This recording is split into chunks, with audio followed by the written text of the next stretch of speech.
주식이 정확히 뭔지 아시나요? 그냥 회사에 투자하는 것이라고 생각하시면 오산입니다.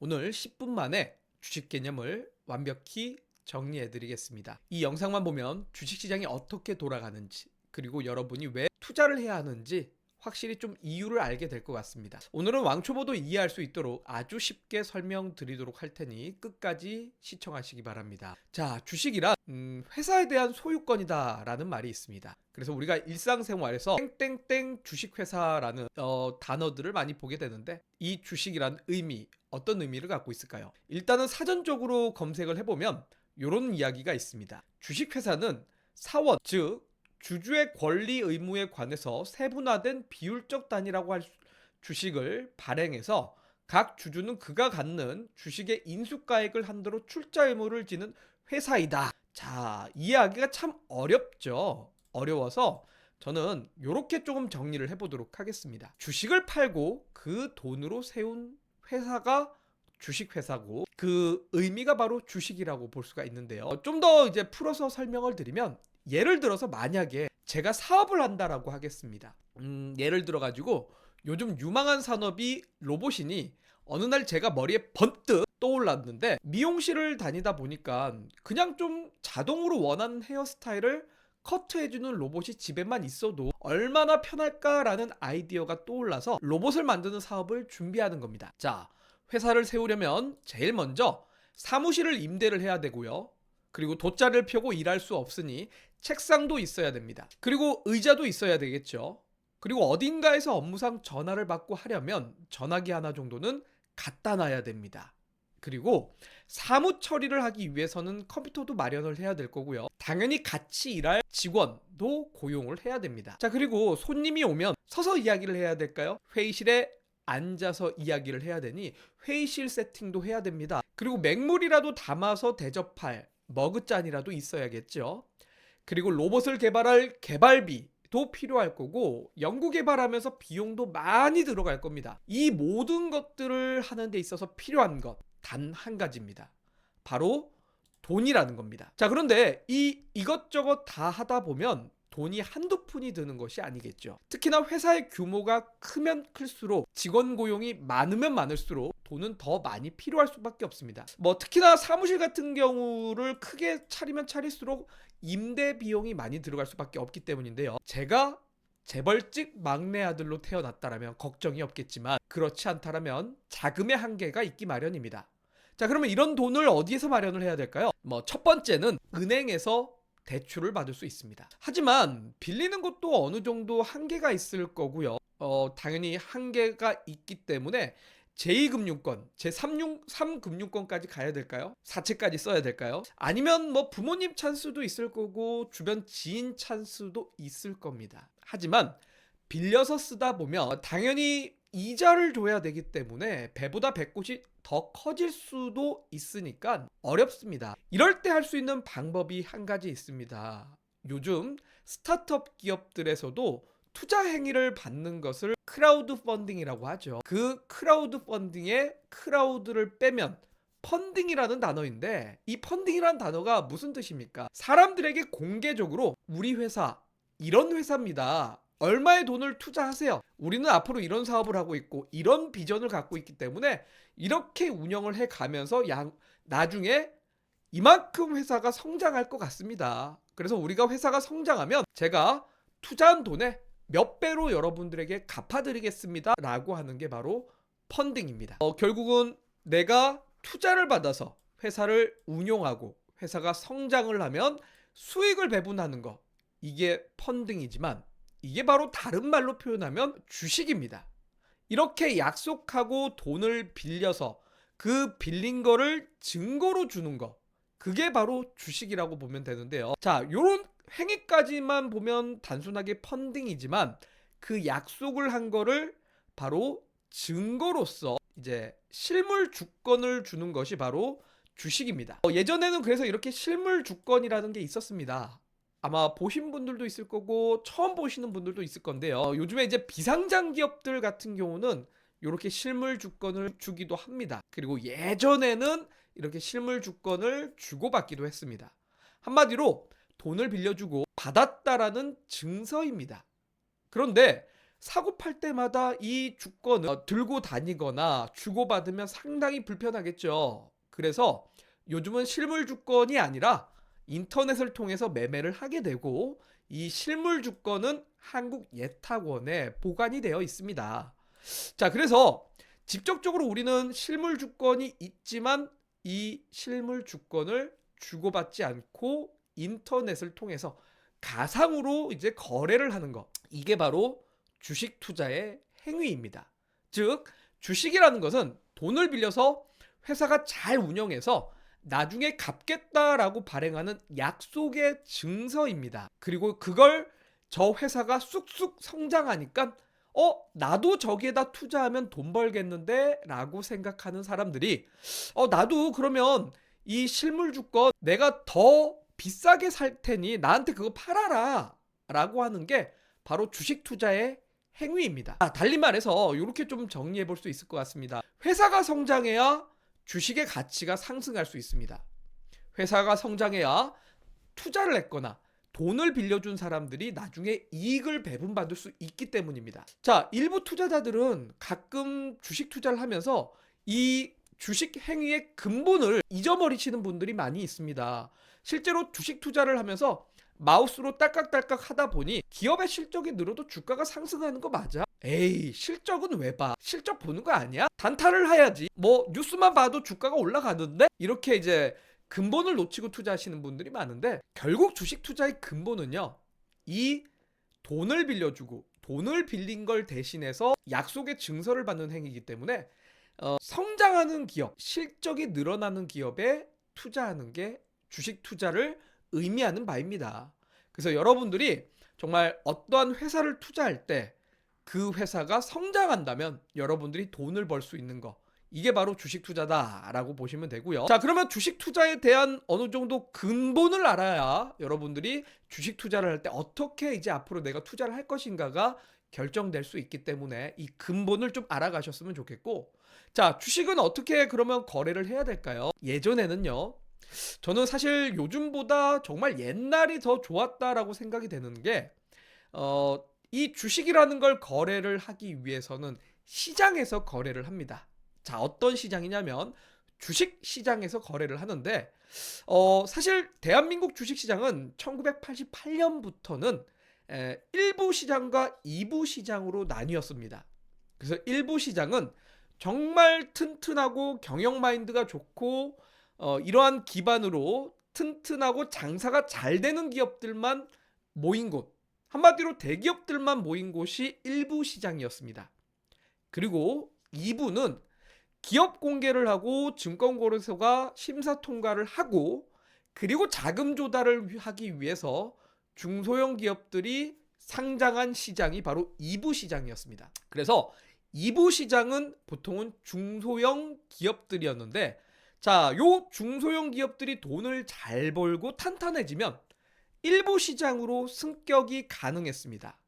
자, 이게 마치 꼭 그런 것 같지 않습니까? 축구나 야구에서도 1군이 되면은 바로 선발주자로 출전할 수가 있죠. 근데 반대로 실력이 조금 부진한 사람들은 1군이 아니라 2군으로 배치받아서 대회 같은데 이제 출전할 수가 없고 벤치에 앉아서 항상 구경만 해야 됩니다. 그런데 이 1군 선수들 중에서도 간혹 기량이 떨어지거나 몸이 안 좋거나 뭐 어디가 다쳐요. 그러면 어떻게 되죠? 2군으로 강등됩니다. 실제로 이때 당시에도 1부 시장과 2부 시장으로 나뉘었고, 2부 시장에서 돈도 잘 벌고 탄탄해진 중소형 기업이 일부로 승격도 가능했고, 반대로 1부 시장에 있던 회사가 부실해지고 안 좋아지면 2부로 강등도 가능을 했습니다. 그래서 1988년대 이후로의 한국 주식시장은 1부와 2부로 나뉘었고, 1996년에 코스닥 시장이 개편되었습니다. 원래는 장외시장이었습니다. 왜 장외시장이었냐면 중소기업이 아니라 보통은 벤처기업들이 상장되어 있던 시장이었습니다. 그래서 벤처기업들이 지금의 크라우드 펀딩처럼 자금 조달을 하기 위해서 만들어졌던 시장이었습니다. 그래서 1부나 2부의 조건은 갖추지 못했는데 그래도 조금 가능성이 보이는 벤처 기업들이 상장한 게 1996년에 코스닥 시장이다라고 보시면 되고요. 그리고 2005년부터는 1부, 2부가 폐지되면서 자, 요 시장이 하나의 시장으로 단일화됐습니다. 바로 그게 현재 코스피 시장입니다. 자, 그래서 코스피 시장과 코스닥 시장으로 나뉘게 되는데, 자, 제가 이 이야기를 갑자기 왜 했을까요? 1부, 2부 시장 지금 현재는 없습니다. 지금은 코스피와 코스닥으로만 나뉘어져 있는데, 제가 과거 이야기를 꺼낸 이유는 자, 코스피에 상장된 기업들의 성격이 뭔지를 이해하시라는 겁니다. 한마디로 우량하고 정말 야구나 축구에서도 1군 선수들만 있는 곳, 그게 바로 코스피 시장입니다. 그래서 여러분들이 가만히 주말에 시간에 여유를 두고 코스피 시총 상위 종목들과 코스닥 종목들의 연봉, 월봉 차트를 한번 잘 보시면 코스닥 종목은 대체로 오랫동안 상승하는 종목은 거의 없습니다.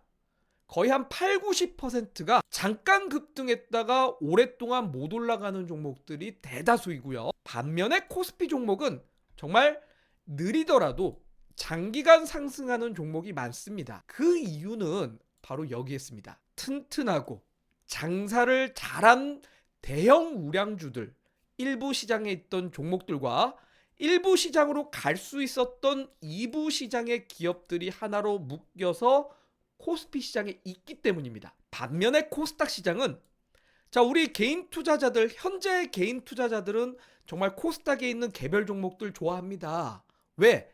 단기 급등이 잘 나오기 때문에 상승률이 좋다라는 이유로 좋아하지만 이런 종목들을 투자하면서 장기 투자가 참 어렵다라는 걸 느끼고 정말 유튜브나 여러 인터넷들을 보면 이런 얘기들 많이 합니다. 참, 대한민국에서는 장기 투자 안 돼. 단타 쳐야지. 그런 이유는 바로 코스닥 시장의 성격 때문입니다. 여러분들이 우량주를 좋아하지 않고 코스닥 중소형 종목을 좋아하기 때문에 중소형 종목들이 잘 보시면 장기 상승하는 종목이 없고 단기로 급등했다가 오히려 오랫동안 하락하는 종목이 많기 때문입니다. 근데 그 이유를 한국 시장은 장기 투자 안 돼. 단타밖에 안 돼. 라고 정리를 해버리시면 안 된다라는 거예요. 이유는 코스닥은 원래 장외 시장이었고 벤처 기업들이 상장했던 시장입니다. 한마디로 벤처 기업들이 자금 조달을 하기 위해 만든 시장입니다. 장사를 잘하던 회사가 아니라는 거예요. 여기서 장사를 잘하고 튼튼한 회사들이 2부로 승격하고 1부로 승격할 수 있었던 그런 시장입니다. 자, 그래서 지금도 보면 코스닥에서 간혹 코스피로 이전 상장하는 종목들이 종종 있습니다. 과거에 셀트리온이라는 종목이 있고 최근에는 에코프로 BM이라는 회사가 코스피로 이전 상장을 시도를 하고 있죠. 그런 것처럼 정말 장기 상승은 코스피 우량주에서 찾으셔야 된다. 그래서 이런 기업들이 좀 길게 장기적으로 투자할 수 있는 성격인데 반해 자, 당연히 우량주들은 빠른 급등이 아니기 때문에 꾸준한 상승을 생각하시고 투자를 하셔야 될 거고요. 자, 코스닥의 벤처기업은 뭡니까? 벤처기업이라는 건 뭐 아니면 돕니다. 정말 돈을 잘 벌어갖고 엄청나게 성장할 수도 있지만 아니면 잘못해서 기술이 개발이 안 되거나 뒤처지거나 실패할 수도 있기 때문에 그래서 주가가 단기로 급등할 수도 있는 거고 아니면 정말 크게 빠질 수도 있는 겁니다. 제가 오늘 정말 너무나 뻔한 코스피 시장, 코스닥 시장에서 매매를 해야 된다라고 이야기하는 거에 대한 의미를 여러분들이 찾으셔야 됩니다. 자, 그래서 벤처 기업들, 중소형 기업들을 매매하려면 코스닥에 해야 되는데 결국은 장기 투자가 사실은 좀 어렵다라고 좀 정리를 해볼 수가 있을 것 같고 그래도 물론 코스닥에서 일부 종목은 정말 탄탄해지고 장사를 잘해서 코스피로 이전 상장할 수 있을 만한 기업들은 장기 투자는 가능하다라고 보면 됩니다. 저는 그래서 코스피하고 코스닥을 하나의 쇼핑몰이라는 개념하고 똑같다라고 봅니다. 여러분들이 인터넷 쇼핑몰을 딱 열어보면 어떻습니까? 여러 가지 품목들이 쫙 나열이 되어 있죠. 그 나열된 제품들 중에서 누군가는 여기 후기가 많이 달려 있는데? 후기가 많이 달려 있는 거 보니까 사람들이 많이 사는 것 같은데 나도 요거 사볼까 하고 사시는 분들도 있을 겁니다. 마치 코스닥에서 많은 개인 투자자들이 사는 걸 보고 같이 사는 투자자가 바로 그런 경우가 될 거고요. 반대로 쇼핑몰 안에서도 제품이 이게 성분이 뭔지, 뭘로 만들어졌고 어떠한 기능이 있고 어떠한 효능이 있는지 하나하나 설명을 보면서 따져보고 가격 비교해서 사시는 분들이 있을 겁니다. 그런 분들은 아무래도 이제 코스피의 우량주들 분석하면서 투자하는 개념의 차이라고 저는 생각이 됩니다. 자, 그래서 주식을 어떻게 사고 팔까라고 생각했을 때 여러분들이 내가 어떤 투자를 지향하느냐, 투자를 하면서도 물론 나는 단타만 해, 나는 중장기만 해, 이런 분들은 없습니다. 중장기도 하고 단타도 같이 하기 때문에 단타 종목은 요런 쇼핑몰에 있는 종목들을 찾아가지고 해야겠다.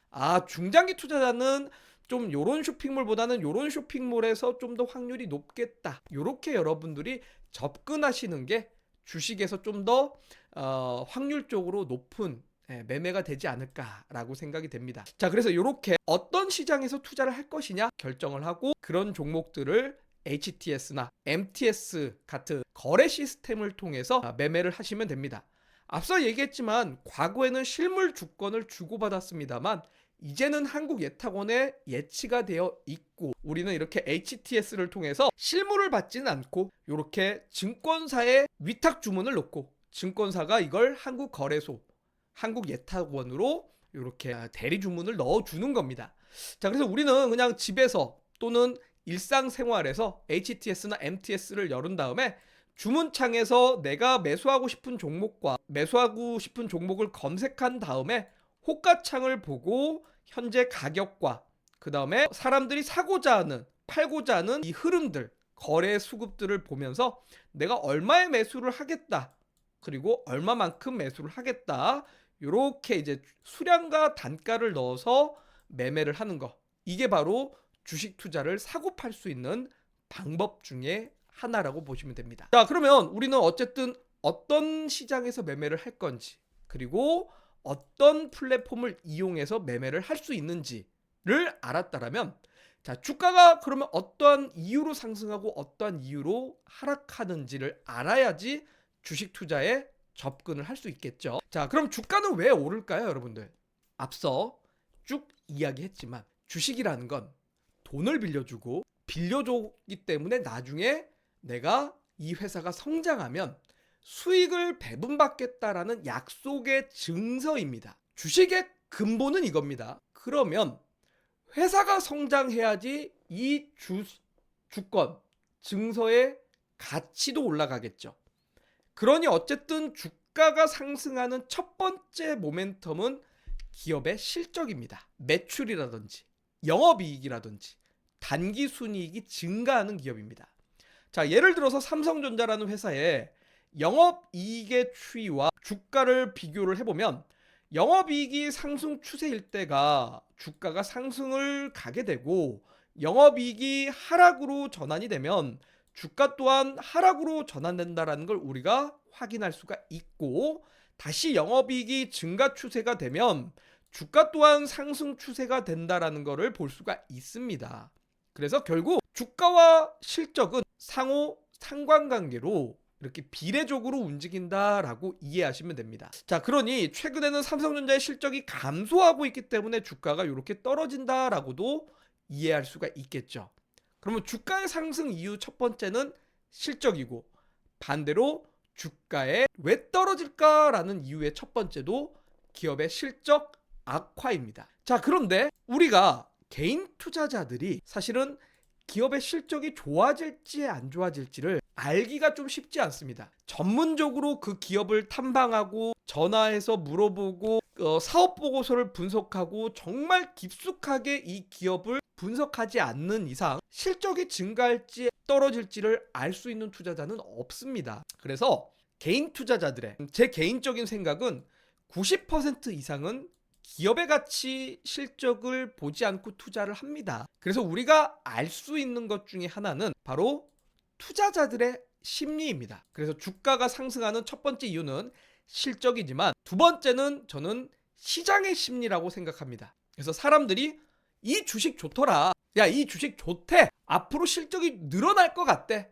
이러한 소문들, 뉴스, 이슈들, 이런 것들이 바로 시장의 심리라고 볼 수 있는데요. 근본은 실적이 늘어나야 되겠지만 실적이 늘어날지 안 늘어날지를 알 수가 없어서 실적이 늘어날 것 같다라는 기대감이 생길 때, 그래서 주가가 올라가는 경우들이 생깁니다.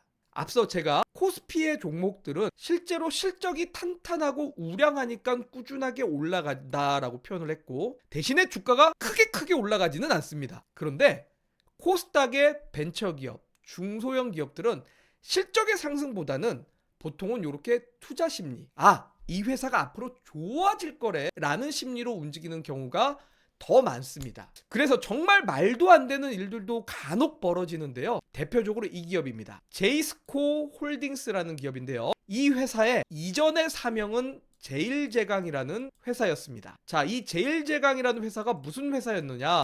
2018년에 주가가 엄청나게 급등을 했었던 적이 있습니다. 1,000원에서 5,400원으로 가면서 5배가 이제 넘게 상승을 했는데, 이때 당시에 무슨 일이 있었느냐면 러시아 함선인 돈스코이호가 우리나라 인근 해 바다에 이 침몰을 했었는데, 신일그룹이라는 회사가 보물선을 발견했다라고 주장을 하면서 제일제강이라는 회사가 주가가 급등을 하기 시작했습니다. 바로 이 제일제강이라는 회사가 신일그룹의 자회사로 잘못 알려지면서 신일그룹이 보물선을 발견했고, 신일그룹이라는 회사가 상장되어 있지 않다 보니 자회사가 뭐냐? 제일제강이다라고 소문이 퍼진 겁니다. 소문이 퍼지면서 야, 이 보물선 얼마만큼의 보물이 또 숨어져 있을까? 이런 기대감만으로 주가가 5배가 상승을 했다라는 거죠. 그런데 나중에 제일제강이 우리는 보물선 사업하고는 일절 관계가 없고 신일그룹도 최대 주주가 아니다라고 하자마자 하한가가 나오면서 연속 4차례 하한가가 발생을 했습니다. 그리고 신일그룹의 실체도 불분명하고 자본금이 1억 원밖에 되지 않는다라고 하면서 충격적인 사건이 발생을 했는데요. 이처럼 기업의 실적하고는 실제로는 무관한데 사람들이 좋다라고 할 때, 한마디로 개인 투자자들의 자금이 몰리면서 주가가 상승하는 경우가 발생을 하기도 합니다. 자, 그래서 제가 앞서 다시 좀 돌아가 보면 시장에 대한 이해를 좀 하실 필요가 있습니다. 코스피는 돈을 벌고 탄탄한 기업들이 보통은 많이 상장되어 있습니다.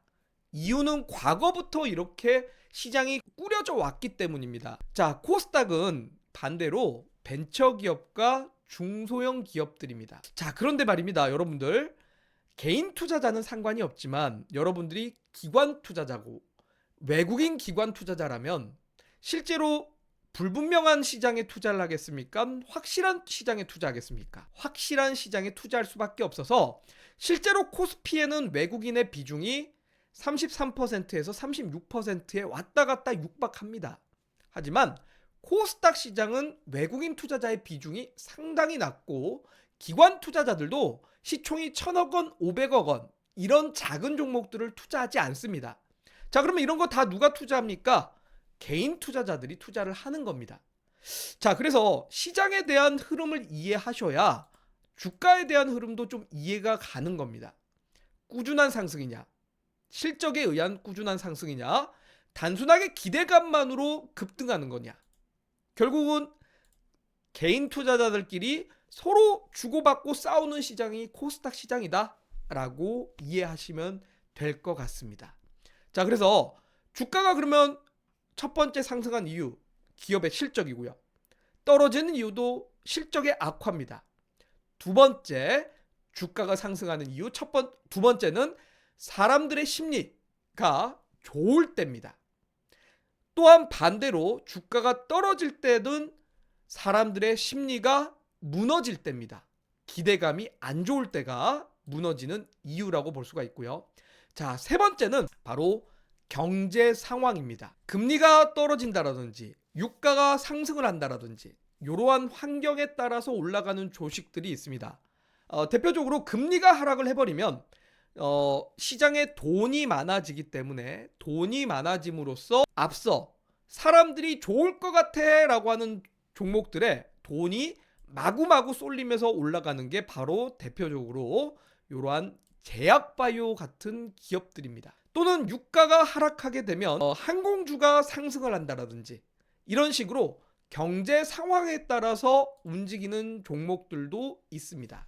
자, 그래서 우리는 이렇게 주가가 오르고 내리고를 결정짓는 요인들을 명확하게 인지하셔야 여러분들이 투자를 할 때도 단순하게 차트만 보고 투자를 하시기보다는 지금 차트가 왜 상승을 하고 있는 거냐? 실적이냐? 투자 심리냐? 아니면 경제 상황에 맞는 거냐? 거기에 대한 이해도가 있어야 내가 지금 종목을 사도 될까? 아니면 샀는데 주가가 떨어져. 이게 투자 심리 때문일까? 실적 때문일까? 경제 상황 때문일까? 이유를 알아야 손절매를 할 건지 아니면 추가 매수를 할 건지 결정을 할 수가 있습니다. 자, 그래서 오늘 영상은 저는 이렇게 정리를 하고 싶습니다. 자, 주식은 결국은 기업의 성장에 투자하는 소유권입니다. 성장에 투자를 하기 때문에 결국 주가의 상승 또는 하락을 결정짓는 것도 실적이 가장 근본이고 그 다음엔 심리입니다. 그리고 경제 상황에 따라서도 주가가 상승과 하락의 영향을 줄 수 있습니다. 자, 그러면 여러분들은 나의 투자 기준을 어디에 둘 것이냐? 정말 단순하게 사람들이 줄 서 있다라고 그 뒤에 줄을 쓸 건가? 아니면 그 가게가 정말 맛있는 집인지 정말 어떤 재료를 쓰는지 알고 그 가게에 들어가서 밥을 먹을 것인지 여러분들의 투자 기준에 따라서 매매 방법은 천지차별로 바뀔 수 있습니다.